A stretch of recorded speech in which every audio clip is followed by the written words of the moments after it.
Hello everyone, Namaskar, सभी को मेरा सादर प्रणाम. This is Anshul Bhatt, AIR 22.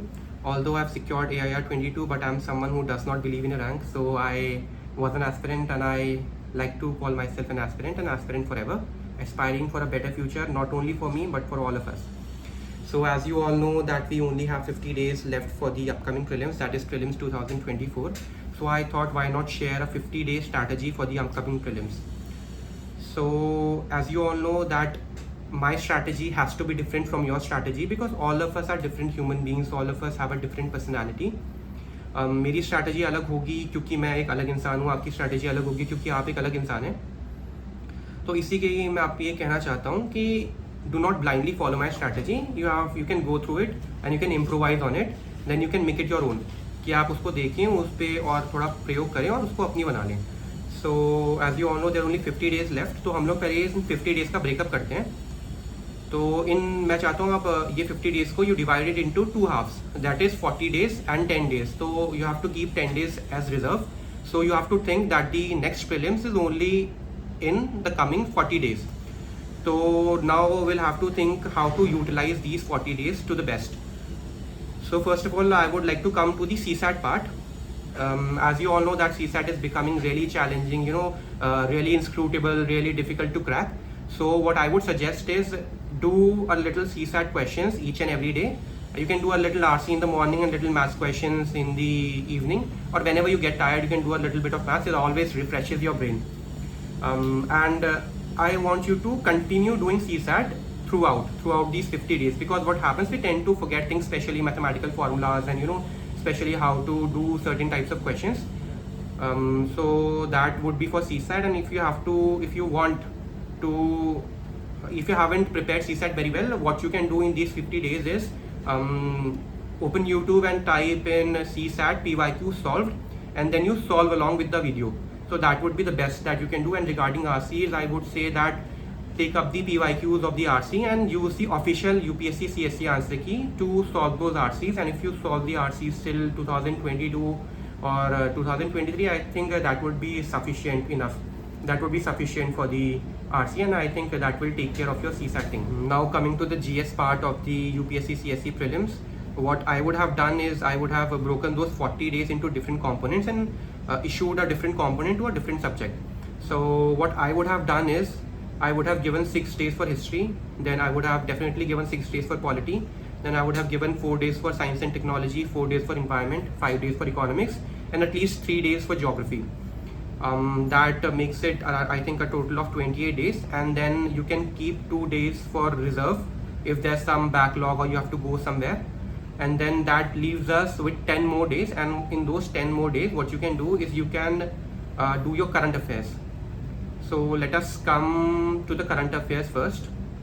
What you can do in those 10 days.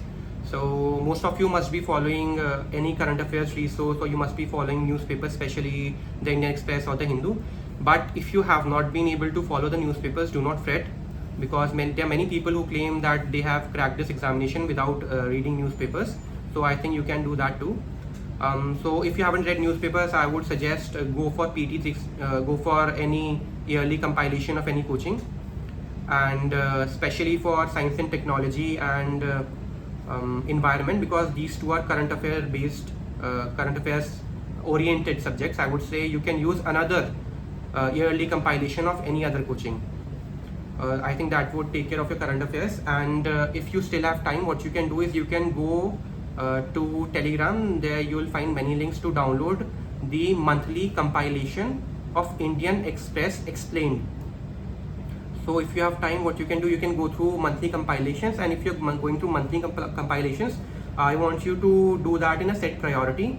So do that for March, then do that for February, then go back little by little, then do that for January and December, and do that for how long the time permits. And if you're able to complete for 10 months, I think that would be well and good. Okay, I think that would take care of your current affairs. And yes, please do keep reading newspapers till at least 3 or 4 days before the prelims examination, because what happens sometimes a question that was in news some 2 or 3 years ago might resurface just before your prelims examination in the newspaper. So that might give you an edge. If you had read the newspaper on that day, that would definitely give you an edge. So do not skip newspapers, especially in this month as well. But as I already said, this would have been my strategy. If you want to improvise on it, if you want to skip that part, you can totally do that. Okay, I think we have talked about current affairs, and now we should come to history. Since we have limited time, so what you can do is, I think I'll tell you the most important resources. You must be having your notes, go through that, or if you are following any mentor or you are following any any material, you go for that. But what I would have done is, I would have definitely gone through the new NCRTs, especially of class 11th and then of class 12th, the new history NCRTs. Then I would have also gone through the boxes that are there in the new NCRTs, the boxes, the sources, the charts and the diagrams, the pictures, and especially the subtitles of that picture, because I do remember that there was one time a question asked, I think in the Vijayanagara Empire, in the prelims, and that question was taken from this class 11th history textbook as far as I remember. So you will have to do that. And if you have time, I think you should go through fine arts of class 11th, because there are many questions, especially in the art and culture sector, that comes from that book, and you have to keep an eye for the paintings, like the painting on the cover page of that book. You'll have to know about that. Then there are paintings inside, then there are sources, then there are boxes, so you'll have to keep an eye on that. Apart from that, I would say definitely do the Spectrum book, because it is a concise book and you can go through the summary. And I don't think so there is much time left to do R.S. Sharma and Satish Chandra. If you have done that, that's really good. But if you have not, do not fret. You can always grab up Lucent, and then you can just rummage through Lucent, and you can have a quick glance, a quick recap. Apart from that, what you can do, you can follow any material that you have been following, or go to internet, go to Telegram. You'll find plenty of resources that have summarized the entire history thing. So just download it, go through it. Just have a knowledge, just have an idea of the chronology, who came first. You don't have to remember the dates, just an idea of who came first and who came last. I think that would take care of your history. And regarding polity, I think all of you know how to do polity. People have been doing great in polity.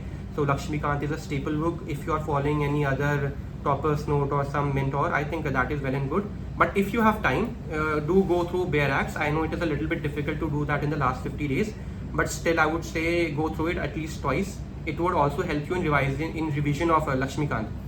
So I think you can do that. Apart from that, I think I've already talked about yearly compilation. So a little bit of polity is also covered from that part, from the current affairs.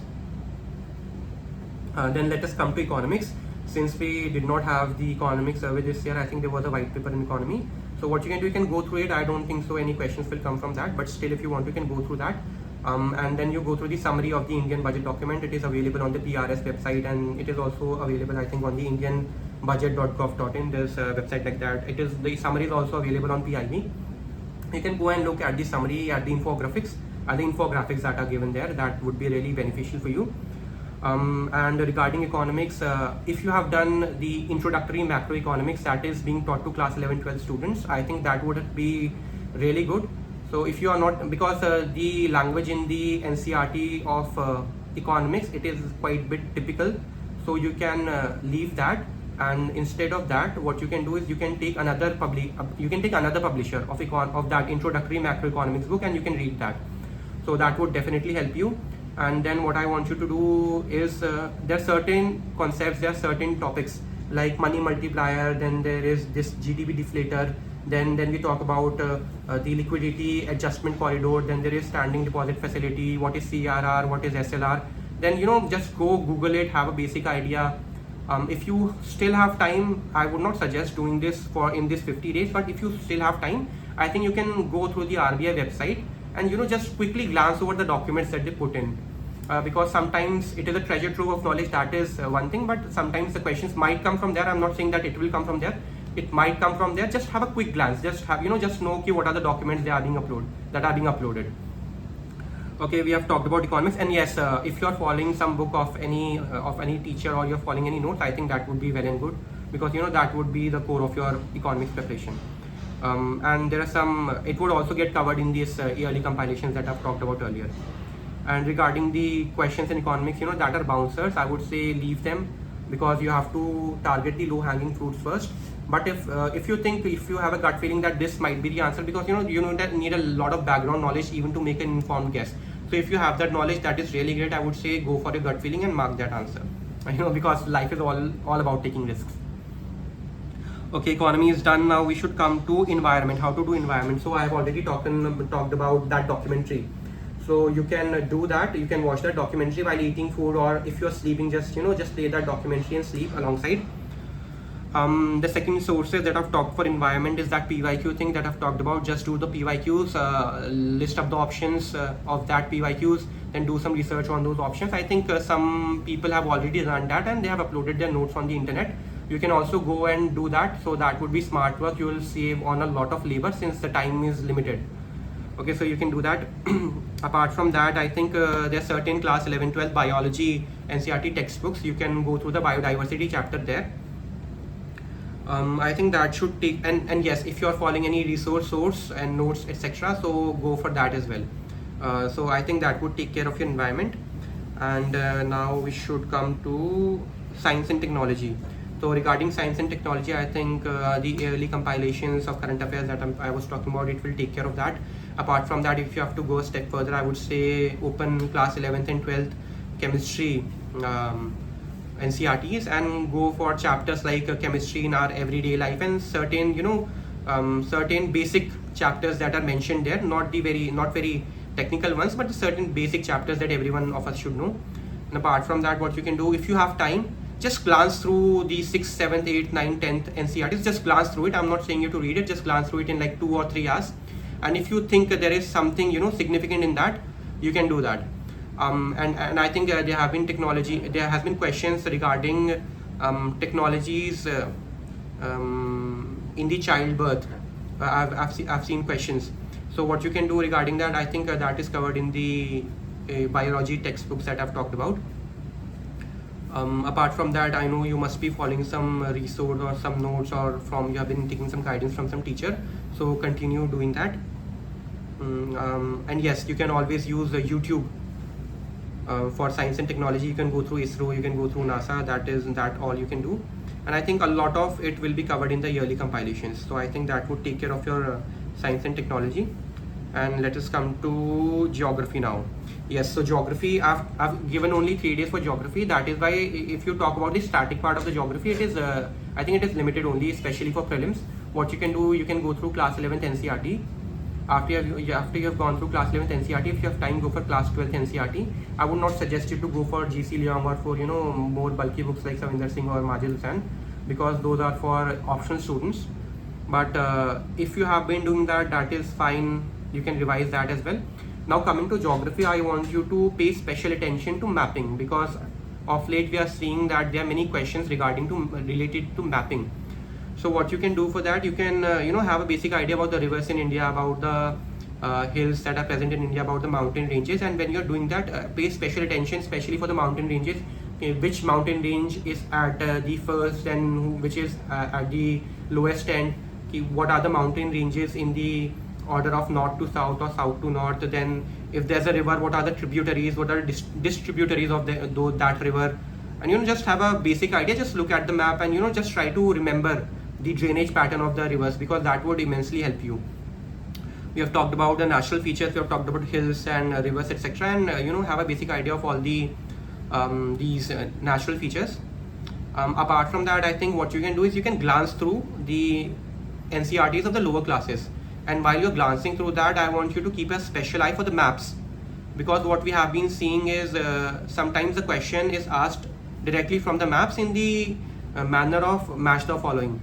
So I think they had once asked about dams, which dam is located where, if I'm correct. So you can do, if you had gone through the NCERTs of the lower class, I think there's a similar map drawn there, and had you read that, you would have got that question easily. So I think that would take care of your geography. Apart from that, if you still have time, you can go for any notes etc. And yes, regarding geography, there has been the resurgence in this type of questions called the places in news. So if you have been following that in the newspapers, that is well and good. If you have a dedicated resource for that, that is well and good. Apart from that, I think You can go for free YouTube videos. Many people have uploaded free YouTube videos for these places in news as well. That would be great. And what else I want you to do is go to the PYQs of geography, and you'll find, like in the 1996 and 1997s, in the early years, you'll find that there was this type of questions asked. So what I want you to do, I want you to find the correct answer. That is one thing, you must have done that. But also go and research on the options. And while you open that options in Wikipedia, you'll also see there's a see also section in Wikipedia. I want you to go there and see the related places as well. So I think that would immensely help you in preparing geography. Apart from that, now we have seen recently there has been a resurgence in these type of questions related to organizations. So what you can do, I think everyone should have a basic idea about organizations, what are the differences between them. So I think there are many materials available that will take care of that. And like you should know what is the difference between ICC and ICJ. So I think this is the basic, this is how the questions will come up. What is the difference between those organizations? I don't think so you'll have to mug up all the facts, which organization is headquarters is located where. I don't think so you'll have to do that. But you'll have to delve a little more deeper and just know the functions, the basic functions. What is the function of IMF and how it is different from World Bank? So I think that is what you should know. And for that, I think there are many materials available in the internet. You can use that. So I think that would be okay. I think that would be all. Yes. So I think we have covered almost every subject. Then we have also covered current affairs. So we have successfully extinguished 38 days. Then we have kept 2 days for reserve. Then we have 10 days more in reserve. What you can do in those 10 days is, sometimes some emergency happens, you'll have to go somewhere. So you can deduct those emergency in those 10 reserve days.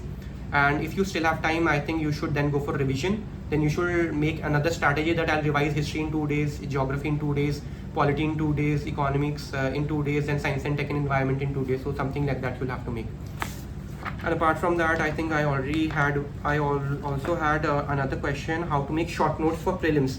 So I think if you sit now and make short note for prelims, I think you will be doing yourself great injustice, because if you sit and make short notes right now, you won't be able to revise, read more. So if you're preparing for 25, I think good and great, make short notes. But right now, what you can do is, while reading the books, I think you must have underlined. If you have not underlined, underline it now. Then while you're revising, just revise the underlined lines. And if you think there is something which is very important but you're not able to remember it, just write it down on a separate sheet of paper. And and this is with regard to every subject.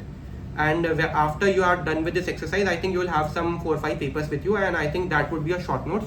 So just before going to the exam, you can go through that. So I think that was all from my side. Thank you. Thanks a lot. This was Anshul Bhatt signing off. Aspirant forever. Thank you.